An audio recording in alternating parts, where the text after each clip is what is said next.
Bobby Bones Show now. Chris Janson. Chris, how are you, buddy? I'm doing great. Thanks, Bobby. How are you? I'm good. Have you ever checked your steps after one of your live shows?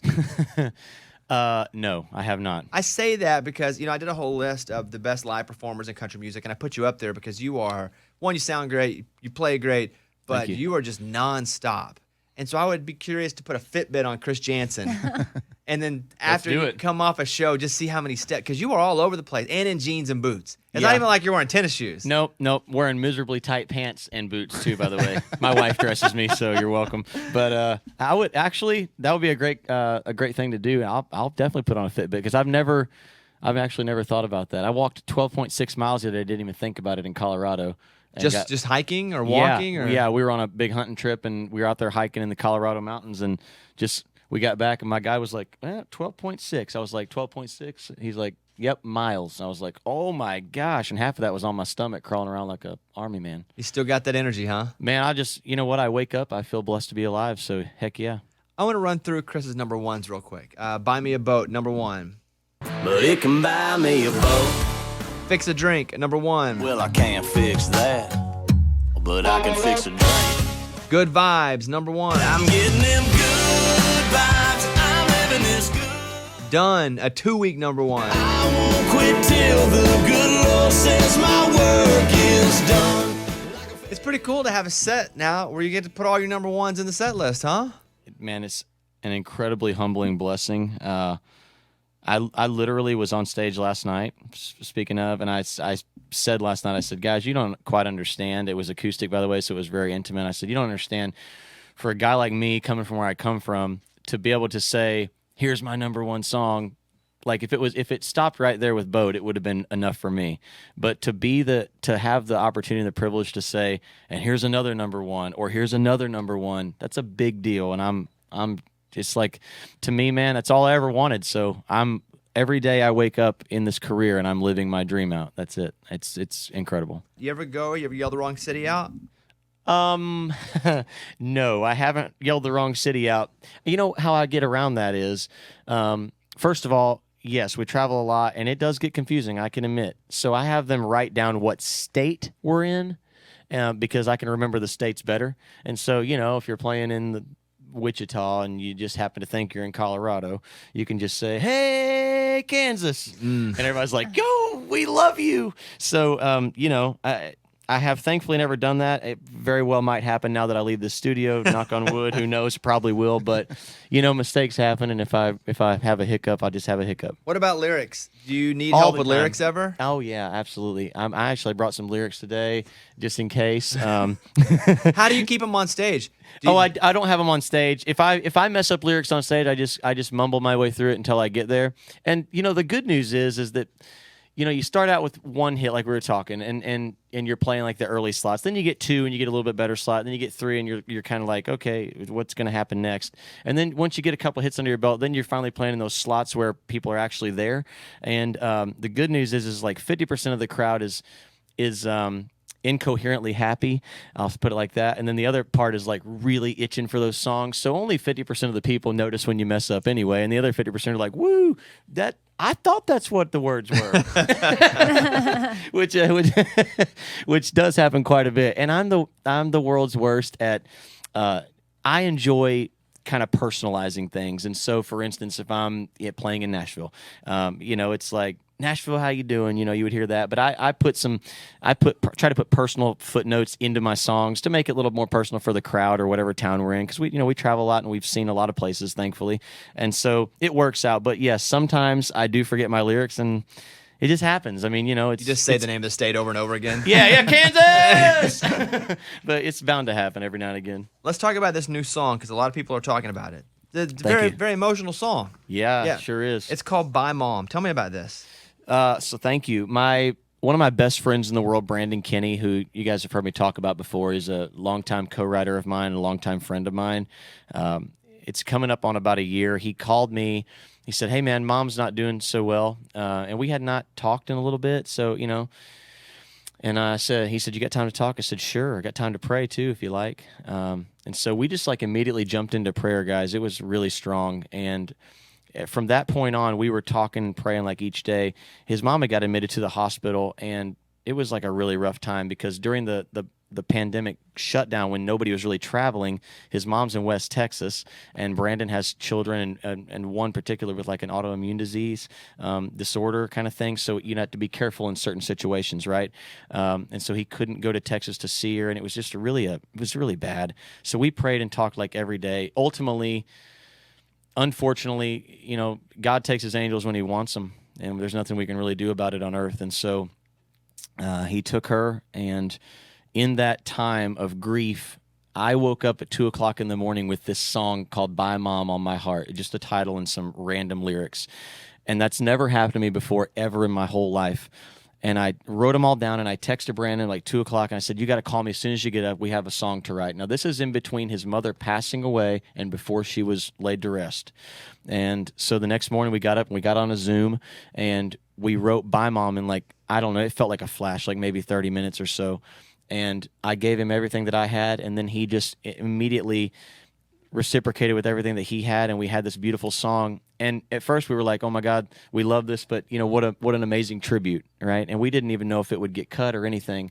Well, I just so happened to have a session with Warner the next morning, and I played it for Kelly, my Kelly, and then I played it for Chris Lacey at my label, and she goes, well, you better find out what you're going to cut off that session. And I mean not like record, like cut out of the session to put Bye Mom in it, and which was very humbling to me. And the song just spoke volumes because, there's a line in the song that says, when you realize you're somebody that somebody loves more than themselves.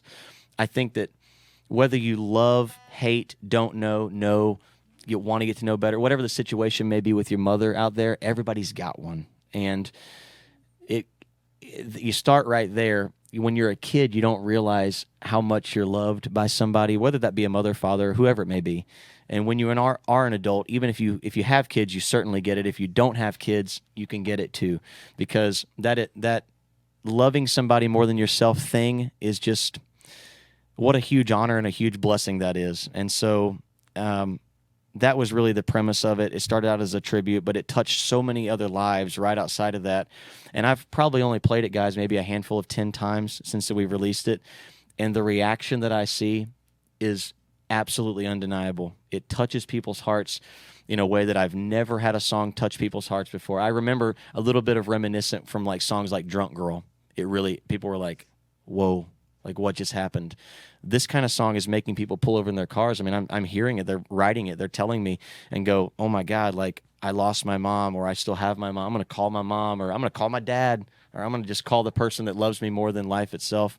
And I got to tell you, Bobby, it's like the most humbling experience to have a song like this. And when we were picking the first single for the new album, which by the way will be coming out around February, I was going to the old Nashville way of doing things. I was like, we're going to get a tempo. We're going to get a tempo. We're going to get this and this. And I'm talking about unanimously across the board from not only people in our business, but people that I work with, my wife, everybody, fans. They were like, no, Bye Mom is like a great song. It's a real song. And man, when you have that kind of support, you go with your heart. And I followed it. And I have never been more proud to have picked a single, because I feel like at 35 years old too, I'm at a great place in my life where, number one, my career is at a place where I can carry a song like this. Number two, it's a humbling thing to tell somebody else's story, especially the way that it happened.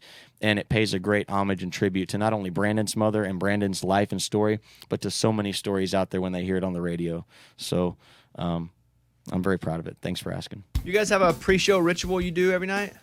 Pretty much. Crush about as many Mountain Dews as I can get. Are you back on Mountain Dew now? Yeah, I am. I thought you had moved from Mountain Dew to some Starbucks drink that you were having 10 of a day. I'm rocking those two. Oh, man. I'm rocking those two. I'm not going to lie.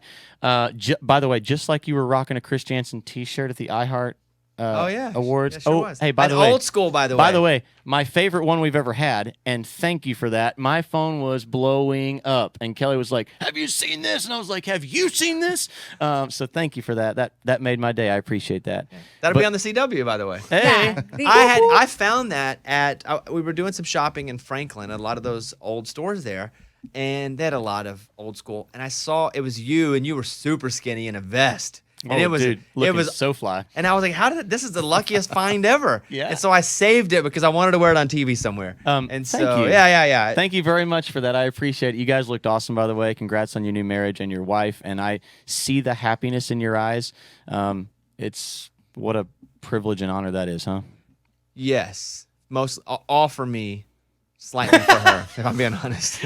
Buddy, trust me when I say that, I know you married up and I did too. And gosh, what a like, we share the same birthday. Most people don't know, but Bobby and I have the same birthday. We have a lot in common. We're probably cousins. Who knows? I don't know. We were born pretty close, honestly, regionally. Legitimately, we could be family. So congratulations and thanks for the T-shirt. Yeah, of course. You have a 7-year-old son. Would you let him play tackle football? Absolutely. Yeah. So you're okay with that? Kind of. Yeah. I struggle. I played football growing up my whole life. Me too. And we talked about it on the show. And so there's a lot of head slamming now that we've learned more and more about. Correct. I'm going to be frankly honest. I'm going to retract that a little bit. Okay. The answer is yes, because I've always been very stringent on all of my kids doing what they want to do, not what I think they should do. Okay. Because I was raised kind of more like the other way, and that's why I was kind of rebellious growing up. So I want my kids to do what they want. Thankfully, my kid likes to hunt and fish and like do that kind of thing, and he loves music. He told me the other day, in fact, he said, he was dead serious too. He's like, I think I'm going to quit school and start drumming pretty much full-time on the road, but full-time, but only on the songs that I want to drum on. For the crowds that I want to play for. And his grandma was like, but you're going to love, school's great. He's a first grader. You're going to love school. You're going to get a girlfriend. He's like, not like you get on the road, Grandma. And I was like, oh my God, what is happening right now? But football-wise, yes and no. I'm super scared I'm constantly telling him, I'm like, your body is the most important part of everything, right? It's your temple. But your head is the most important part of your body. And if you mess up your head in any way, son, or daughters, it could ruin you for life. So just please take care of your husband. Be very careful. And God, I pray over them every day that they're careful. I mean, we prayed this morning before they went to school, and yes and no. I want them to have fun. I want them to be safe while doing it. Caitlin and I were talking about that too, because I credit a lot of my fighting through adversity through my football coach and playing ball. And but man, she was like, I would let them, and I'm like, I would just keep going. Basketball, golf club, right? Baseball, like throw everything at them. Even soccer, like whatever. Like so, you overcame a lot of adversity through your football coach. It's interesting you should say that, because I kind of did too in a roundabout way. So I was doing the football summer training camp thing to like decide if you want to play high school football, right? And I got right down to it, and this is where my football career totally ended. I'll never forget to the day I die. We were on the practice field where the track was at the middle school, and dude grabbed my helmet, pulled me up there in this camp, and started yelling at me. And that very moment, I took the helmet off, dropped it on the ground. I was like 7th grade, 8th grade. Dropped it on the ground, took the pads off, walked off, and said, Better I don't. I've already been playing guitar. I love to skateboard. I'm going this route. Bye. That was it. I saw a video of you giving away a guitar to an employee that you met when you were picking up plants outside of a store. Yeah. How did you find out her daughter was an aspiring singer? Well, thank you, by the way. Can I please start this with saying that you guys know me personally, and I want the listeners to really understand too. I am not the kind of guy that likes to do stuff and I secretly film it and let my left hand tell what the right hand's doing. I'd just rather just do it on my own and off the cuff and quietly. But Jason, my head of production, actually filmed it. We went to Kroger. Long story short, I was picking up plants for Kelly on like our one day off at home. And this lady was like, she was helping me or whatever, and I was loading them up. And somebody walked by going into Kroger and goes, "Hey, Chris Janson." It was that day of the boat. "Love your songs, man. Boat song. Woo." And I was like, "Thank you so much." And the lady goes, "Oh, my God, wait, you're Chris Janson, the country singer." And, of course, I didn't look like Chris Janson, the country singer, in my dad's shirt, tucked in with my khakis and glasses on and stuff. And then one thing led to another, and she was like, "My granddaughter is an aspiring singer. She's 10 years old. Here's a video and a picture." And of course, you'll see. And it was very cute, and she sounded great. And she was singing that "If It Will Be, It'll Be" BB Rexa, Florida Georgia Line thing. Very cute.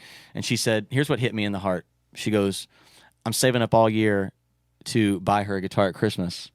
Whew. Like that, let me tell you, man, it was not so long ago, right? The guys like me and you were in that position, and I know what it's like to have to save all year for something like that. Like literally right before buying me a boat. I mean, I would have had to save all year to get a guitar that I wanted, and it may not have been a great one at that.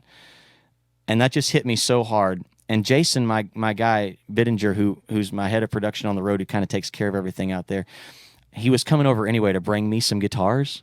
And I said, do we have any extras at the house? He's like, oh, got so many. And so I said, just bring one to Kroger. He's like, what? Kroger?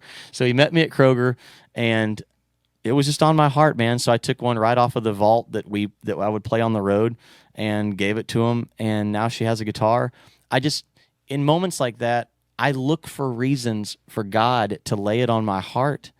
I always have. And now that I've been blessed to be where I'm at in life, and I feel very confident and so thankful for the successes we've had, I'm at an opportunity where I'm able to give that back, and I want to give that back so much, because I remember when I didn't have anything and I wanted to give back and I just didn't have much to give.